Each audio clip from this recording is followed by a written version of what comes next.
Everyone, welcome to soothing souls present. कैसे आप सब? Hope everybody is doing good, moving ahead in life, आगे बढ़ रहे हैं ज़िंदगी में। तो चलिए फ्रेंड्स, आज की जो ये रीडिंग है इसका टॉपिक ये है कि जो पर्सन आपके दिल दिमाग में, यानी the person in your mind, ठीक है, उनके दिल दिमाग में क्या चल रहा है। जो भी पर्सन आपके दिलो दिमाग में छाए हुए हैं, उनके दिलो दिमाग में क्या चल रहा है, आपको लेके, रिलेशनशिप को लेके क्या चल रहा है उनके दिमाग में। सो वही हम जो है वो चेक करेंगे। तो टाइम एंड अगेन हम कार्ड्स जो है वो लेंगे, ठीक है। पहले I would like to take 3 cards, और फिर मैं अगर दिल करेगा तो दूसरे डेक से, या जैसा भी इंट्यूटिव मुझे मैसेज आएगा वैसे ही मैं कार्ड्स निकालूंगी। So person on your mind, what is in their mind. तो देखिए, सबसे पहला जो मुझे ऐसा मैसेज आ रहा है कि बहुत सारे लोग जो ये रीडिंग देख रहे हैं, उनके रिलेशनशिप में इस समय जैसे एक रुकावट आई हुई है, कुछ प्रॉब्लम्स जो हैं वो आई हैं। आपने, जो मेरे व्यूअर्स हैं, और ये मैं बता दूं जेंडर स्पेसिफिक नहीं है, तो जो भी मेरे व्यूअर्स मेल या फीमेल देख रहे हैं, उनके लाइकवाइज पार्टनर, आपने अपने पर्सन को कुछ इश्यूज या कुछ चीज़ों के बारे में समझाने की बहुत कोशिश की है, बट आपके पर्सन जो है ना, बहुत ही इगोइस्टिक तरह के जैसे पर्सन है। उनको लगता है कि उनकी ही बात जो है वो सही है, या वो जो सोचते हैं वो सही है।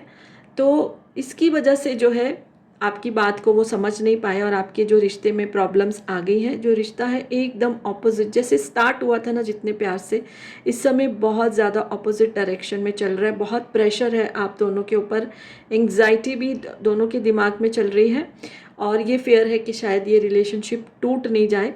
हालांकि दोनों ही आप ये रिलेशनशिप को तोड़ना नहीं चाहते हैं, बट ज़्यादा फेयर जो है आपके मन में है, ठीक है। अब आपके पर्सन के दिमाग में ये चल रहा है कि शायद, जैसे मैंने बोला कि आपका रिलेशनशिप थोड़ा सा नॉर्मल नहीं चल रहा है, थोड़ा सेपरेशन, लो कांटेक्ट का जो है वो सिनेरियो मुझे दिखाई दे रहा है। तो अब आपके पर्सन के मन में एक डर सता रहा है। पहले ऐसा होता होगा ना कि जैसे ही आपने मैसेज किया या उन्होंने मैसेज किया, स्पेशली उन्होंने मैसेज किया, use to reply, use to call, और आप उनको बहुत ज़्यादा जो है जैसे बोलते हैं ना भाव देते थे, बट अब आपने वो देना बंद कर दिया, क्योंकि आपने कहीं ना कहीं जो है अपनी वैल्यू को पहचाना है, ठीक है। आपकी ज़िंदगी में टावर मोमेंट आया, और आपने जैसे मतलब एक होता है ना, एक लिमिट होती है, हम सहते रहते फिर एक लिमिट जब क्रॉस हो जाती है ना, तो वो मोमेंट आपकी ज़िंदगी में आया है। और आपने, ठीक है, उनसे रिश्ता नहीं तोड़ा है, बट उनको जैसे उतना इम्पोर्टेंस देना बंद कर दिया है। तो अब आपके पर्सन के दिमाग में जो है वो एक तरह का फेयर आ गया है कि कहीं जो है आप उनको छोड़ के नहीं चले जाओ, बट स्टिल उन्होंने जो है अपनी ईगो को नहीं छोड़ा है, ठीक है। तो थोड़ा सा और चेक करते हैं दूसरे डेक से कि और क्या क्या जो है आपके, मतलब ईगो नहीं छोड़ रहे हैं, डर सता रहे हैं उनको, उनको समझ में आ रहा है, क्योंकि आपने उनको बहुत ज़्यादा इंपॉर्टेंस दिया। तो अब वो एनर्जी उनको नहीं मिल रही, इंपॉर्टेंस उनको नहीं मिल रहा है, तो एक फेयर आ गया कि कहीं आप डबल माइंडेड तो नहीं हो गए, कहीं आप मूव ऑन करने का तो नहीं सोच रहे, जो कि बिल्कुल भी आपके दिमाग में नहीं है, बट ईगो स्टिल उन्होंने नहीं छोड़ा है। तो अभी देखते हैं 3 कार्ड्स और निकाल के कि आगे जो है फ्यूचर को लेके उनके दिमाग में क्या क्या चीज़ें आ रही हैं, क्या क्या उनके दिमाग में आइडियाज़ जो हैं वो आ रहे हैं। तो देखिए, सबसे पहली जो मुझे ये चीज़ है आ रही है कि आपके पर्सन इस रिश्ते को कहीं ना कहीं, ईगो तो उनका इतना कम नहीं है, बट स्टिल जो उनका फेयर है, इस रिश्ते को रीन्यू करने का सोच रहे हैं, यानी कि आपसे बैठ के बात करके क्लैरिटी करने का सोच रहे हैं। इस रिश्ते को एक नया मोड़, एक नया रूप देने का जो वो सोच रहे हैं। आपका उनकी ज़िंदगी में आना, जैसे जब से आप उनकी ज़िंदगी में आए हो, अपनी ज़िंदगी से बहुत ही ज़्यादा हैप्पी हैं। और मुझे ये भी एनर्जी आ रही है कि हो सकता है आपसे मिलने से पहले उनका एक बहुत ही ज़्यादा हार्ट ब्रेकिंग सा ब्रेकअप हुआ है। तो जब से आप उनकी ज़िंदगी में आए, क्योंकि मैंने आपको पहले ये जो डेक से कार्ड है कि मैंने आपको बोला था, आप उनको बहुत ज़्यादा इम्पोर्टेंस आपने दिया है, तो जो कहीं ना कहीं उनका इमोशनल एक होल जो बन गया था दिल में ना, एक खड्डा बन जाता है, इमोशनली आप बड़े वीक हो जाते, तो वो आपने उसको सेटिस्फाई किया, उसको भरा है। और आपका उनकी ज़िंदगी में आना उनको एक कंप्लीटनेस का एहसास देता है।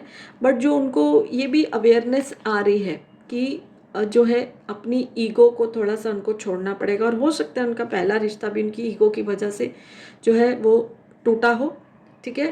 देखिए, टाइम्स जो है टाइम्स दे जो अभी जो समय है ना वो बदल गया है। पहले के ज़माने में क्या होता था, लोग बहुत कॉम्प्रोमाइज़ कर लेते थे रिश्तों को बचाने के लिए। आज इतना किसी में पेशेंस नहीं है, टाइम नहीं है, एनर्जी नहीं है। तो जो रिश्ते हैं उनको बहुत ज़्यादा एफर्ट्स करने पड़ते हैं। कोई कोई बहुत ब्लेस्ड होंगे जिनके मतलब इतना एफर्ट नहीं करना पड़ता, बट जनरली रिश्तों को बचाने के लिए बहुत एफर्ट करना पड़ता है, मैरिजेस को बचाने के लिए बहुत एफर्ट करना पड़ता है। तो कहीं ना कहीं ये awareness, not 100% but bit by bit ये आपके पर्सन के दिमाग में आ रही है। इस डेक से ये गाइडेंस आया है। और चाहे वो अपना पूरा ईगो नहीं छोड़ेंगे, बट स्टिल आपकी जो प्यार आपने उनको दिखाया है, जो आपने उनको इम्पोर्टेंस दिया है, वो उनको उतना समझ में अब आ रहा है जब आप नहीं दे रहे हैं। तो अब जो है वो आपके पास आएंगे। अब ऐसा नहीं मैं बोल रही हूँ सेपरेट हो आप, थोड़ा सा जैसे कम बातचीत हो रही है, लेस कांटेक्ट है, तो आपके पास आके चीज़ों की क्लैरिटी करेंगे और रिश्ते को एक नए रूप से वापस जो है रीन्यू करने की वो आपको ऑफर ज़रूर देंगे। ऑब्वियसली आप जो है उसको मान जाएंगे बिकॉज आप उनको बहुत प्यार करते हैं। बट येस, ये मैं बोलना चाहूँगी, जो मेरे व्यूअर्स हैं उन्होंने अपनी सेल्फ रिस्पेक्ट को मेंटेन रखा है, सामने वाले को प्यार और रिस्पेक्ट दिया है, बट अपने जो है अपने आप को ख़त्म करके नहीं।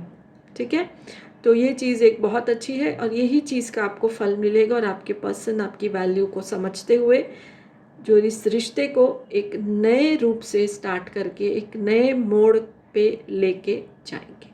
सो यही मुझे गाइडेंस आ रहा है और कोई डेक से कार्ड निकालने का मुझे अभी गाइडेंस नहीं आ रहा है।